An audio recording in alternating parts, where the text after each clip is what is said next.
Okay, good morning students. Previous lecture ने हमने last जो टॉपिक डिस्कस किया था, इंट्रोडक्शन ऑफ नेम स्पेस। अब उसके बाद हमारा जो नेक्स्ट टॉपिक है वो है functions in C plus plus. Okay, functions का टॉपिक आपने सी लैंग्वेज में भी पढ़ा होगा और डीएस में भी आपने बहुत सारी बार फंक्शंस का यूज किया है। अब हम देखेंगे functions in C plus plus. Okay, introduction. Functions can be considered as the building blocks of C++ program. Functions क्या है? Building block है किसी भी C++ प्रोग्राम का। जब आप कोई भी प्रोग्राम C++ में लिखते हो तो उसके लिए आप बहुत सारे अलग अलग फंक्शंस का यूज कर सकते हो। In general, a function is nothing but a block of code or statements that perform some specific task. Okay, in general form आप functions को क्या बोल सकते हो? Function is nothing but a block of code. उसमें क्या है, अगर आप कोई भी किसी भी फंक्शन को देखोगे तो उसमें बहुत सारे स्टेटमेंट्स लिखे हुए होंगे। मीन्स ब्लॉक ऑफ कोड, अपने अलग अलग स्टेटमेंट्स जो लिखे हुए हैं। That perform some specific task, वो कोई एक पर्टिकुलर टास्क, कोई पर्टिकुलर काम फुलफिल करेगा। चलो उसका एग्जाम्पल देखेंगे। For example, print function of C language performs the function of printing.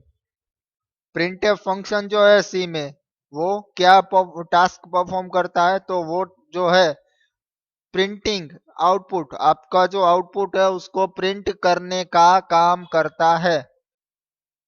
Scanf function, scanf function क्या काम करता है? तो स्कैनएफ फंक्शन जो है आपका, वो आपकी इनपुट को स्कैन करता है फ्रॉम कीबोर्ड। कीबोर्ड में से जो वैल्यू यूजर इनपुट करता है वो उसको अपने अंदर मीन्स स्कैनएफ वेरिएबल में स्टोर करता है। Same way CLR SCR function, तो वो फंक्शन क्या टास्क करता है? आपकी स्क्रीन को क्लियर करता है।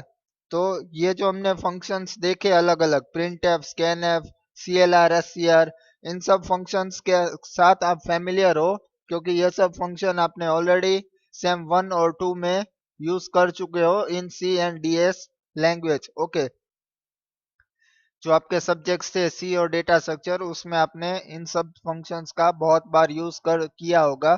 तो अब इन जनरल आप बोलो कि फंक्शन का काम क्या है, तो फंक्शन कोई स्पेसिफिक टास्क पूरा करता है, उसको बोलते हैं function. There are two main purpose of writing a function. दो मेन पर्पसेस हैं क्यों हम फंक्शन लिखते हैं, क्यों फंक्शन हम बनाते हैं। उसमें पहला है to divide a large and complex program into blocks so that it becomes more readable. कोई भी लार्ज फंक्शन है, लार्ज एंड कॉम्प्लेक्स प्रोग्राम, उसको हम ब्लॉक में डिवाइड करेंगे ताकि वो हम इजीली रीड कर सकें, इजीली हम उसको स्टडी कर सकें। दूसरा, increase the reusability of program. Reusability का क्या मतलब है कि आप किसी भी फंक्शन को जो आपने लिखा है अगेन एंड अगेन बहुत एक से ज्यादा प्रोग्राम में यूज कर सकते हो ताकि आपको सेम कोड बार बार ना लिखना पड़े। एक फंक्शन जो आपने क्रिएट कर दिया है उसको आप मोर देन 1 टाइम्स यूज कर सकते हो, जितनी बार आप चाहो। उसके लिए आपको अगेन वो फंक्शन का, उस फंक्शन का कोड नहीं लिखना है, सिर्फ उस फंक्शन को कॉल करना है। तो ये दो मेन पर्पसेस हैं क्यों हमें फंक्शंस लिखते हैं। ठीक है, जैसे कि आपने देखा प्रिंटफ, स्कैनफ, CLR SCR, तो ये जो फंक्शन है ये ऑलरेडी हम यूज करते हैं सभी प्रोग्राम्स में, तो हमें उसका कोड नहीं लिखना होता है, सिर्फ वो हम फंक्शन कॉल करते हैं। वर्किंग ऑफ फंक्शंस, अब हम देखेंगे working of functions, function work कैसे करता है। Function has 3 part. अगर आप फंक्शन को देखोगे किसी भी, तो उसमें 3 पार्ट होते हैं। First is function declaration, also known as function prototype. पहला जो है फंक्शन का डिक्लेरेशन, ठीक है, जहां पे आप अपना सबसे पहले फंक्शन डिक्लेयर करते हो। दूसरा है फंक्शन डेफिनेशन और तीसरा है फंक्शन कॉल। किसी भी फंक्शन को आप देखोगे तो उसके थ्री मेन पार्ट्स होते हैं, एक तो function declaration, function definition and function call. Okay, function declaration के बारे में हम देखेंगे। फंक्शन डिक्लेरेशन क्या करता है? Function declaration specifies the structure of the function. Function declaration क्या करता है? आपका स्ट्रक्चर जो है फंक्शन का वो स्पेसिफाई करता है, उसके बारे में हमें बताता है। It tells the compiler the name of function, number and types of argument and return type of function। जब भी आप किसी फंक्शन को डिक्लेयर करते हो तो उसका मतलब क्या है कि आप कंपाइलर को बता रहे हो कि मेरे फंक्शन का नाम क्या है, मेरे फंक्शन में कितनी और किस टाइप की आर्ग्यूमेंट है और उसकी रिटर्न टाइप क्या है, हमारा फंक्शन कौन सी वैल्यू रिटर्न करेगा। तो ये चीजें हम स्पेसिफाई करते हैं जब हम फंक्शन डिक्लेयर करते हैं, जिससे कि कंपाइलर को पता लगे कि क्या फंक्शन का नाम है, कितनी और कौन सी आर्ग्यूमेंट है उसकी और क्या उसकी रिटर्न टाइप होगी।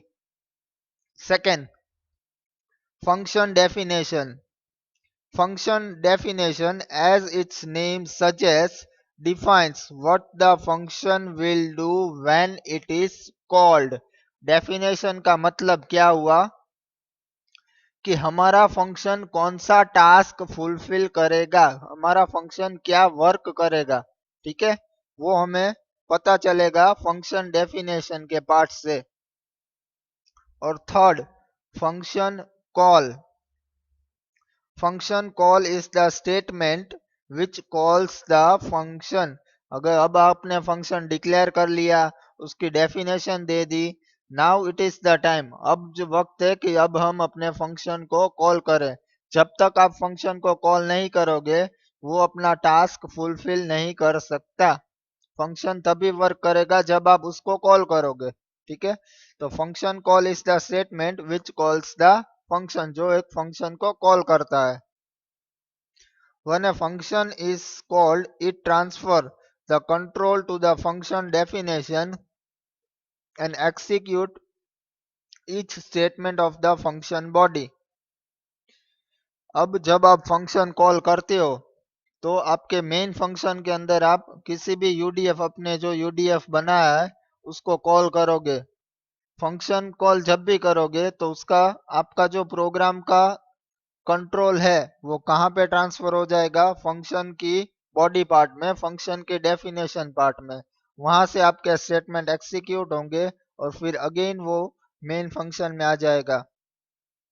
You can call a function as many times as you want. आप किसी भी एक फंक्शन को कितनी बार, जितनी बार आप चाहो उतनी बार कॉल कर सकते हो। उसमें कोई लिमिटेशन नहीं है कि आप अपने फंक्शन को एक या दो बार ही कॉल कर सकते हो। आप जितनी बार चाहो उतनी बार अपने एक फंक्शन को कॉल कर सकते हो किसी भी प्रोग्राम में। तो ये थे हमारे फंक्शन के तीन पार्ट, जो फंक्शन, वर्किंग ऑफ फंक्शन के लिए ये थ्री मेन पार्ट्स हैं किसी भी फंक्शन के। Okay, next, inline function. Inline function मतलब क्या? ये फंक्शन हमने सी लैंग्वेज में नहीं आता, ये जो है सी प्लस प्लस में यूज होता है इनलाइन फंक्शन, ठीक है।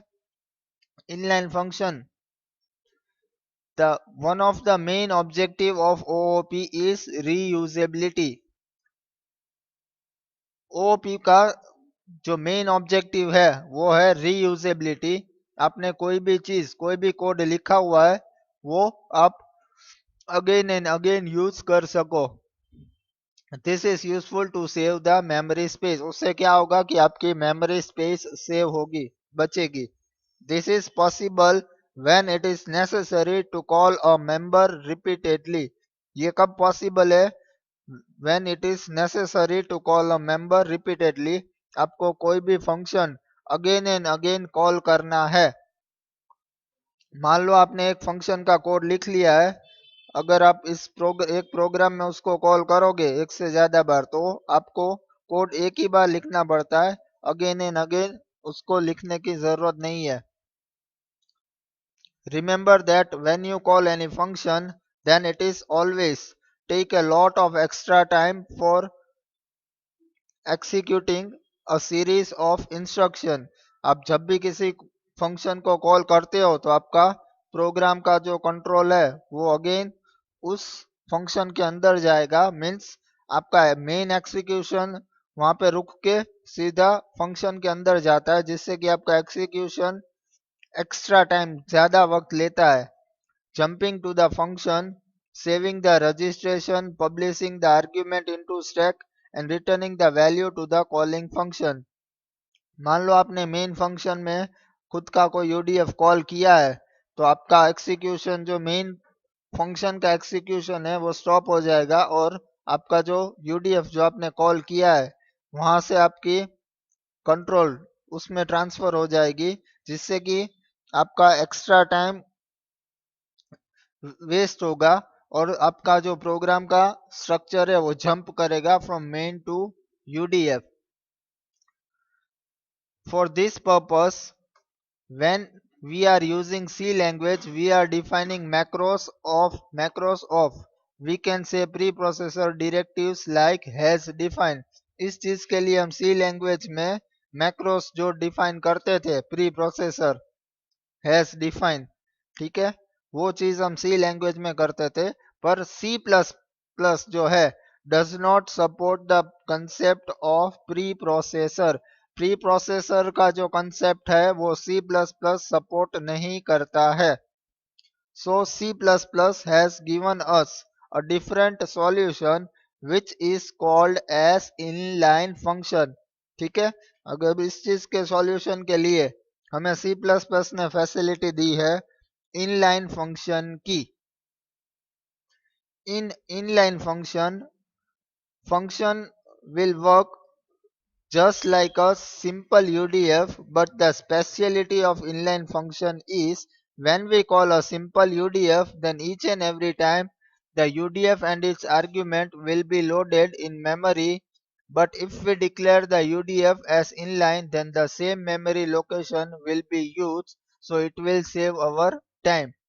ठीक है, अगर आप किसी भी फंक्शन को इनलाइन बनाते हो तो उससे क्या होगा, जब भी आपका वो फंक्शन कॉल होगा तो आपका प्रोग्राम का जो स्ट्रक्चर है वो वहां पे ट्रांसफर यूडीएफ के अंदर नहीं होगा, उसकी जगह यूडीएफ का कोड है जहां पे आपने फंक्शन कॉल किया है रन टाइम वो वहीं पे रिप्लेस हो जाएगा, जिससे कि आपका जंपिंग का जो टास्क है वो नहीं होगा। इससे आपका मेमोरी लोकेशन और टाइम दोनों बचेंगे। ओके, ये सिंपल एग्जांपल जो आपको स्क्रीन पे दिख रहा है that is about inline function. पहला जो स्टेटमेंट है इंक्लूड आईओस्ट्रीम डॉट एच, ये हेडर फाइल है सी प्लस प्लस के लिए जो हमें कॉल की है इनपुट आउटपुट के लिए। Next is conio dot H, conio dot H include करवाइए। और ये है हमारा थर्ड जो स्टेटमेंट, वो है हमारा inline function. Inline function declare करने के लिए सबसे पहले आपको इनलाइन कीवर्ड लिखना है, उसके बाद फंक्शन की रिटर्न टाइप, फंक्शन नेम और उसकी आर्ग्यूमेंट। ठीक है, तो ये हमने MUL नाम का फंक्शन इनलाइन फंक्शन डिक्लेयर किया है। फिर वॉइड मेन, वहां पे हमने जो ABCXYZ नाम के इंटीजर वेरिएबल लिए हैं, integer A, integer B, X, Y, इन चारों में हमने वैल्यू असाइन की C equal to MUL A, B। अब हमने फंक्शन कॉल किया MUL नाम का, उसमें हमने दो आर्ग्यूमेंट पास किए A एंड B। वो कहाँ पे सेव स्टोर होगी, वेरिएबल C में। उसके बाद नेक्स्ट स्टेटमेंट है variable Z equal to MUL X, Y। Again हमने MUL फंक्शन कॉल किया है उसकी वैल्यू हम कहाँ स्टोर करवाएंगे, वेरिएबल z में। तो ये वेरिएबल c और z दोनों जगह हमने MUL नाम का जो हमारा इनलाइन फंक्शन है वो कॉल किया है। फिर हमने c और z दोनों वेरिएबल की वैल्यू प्रिंट करवाई।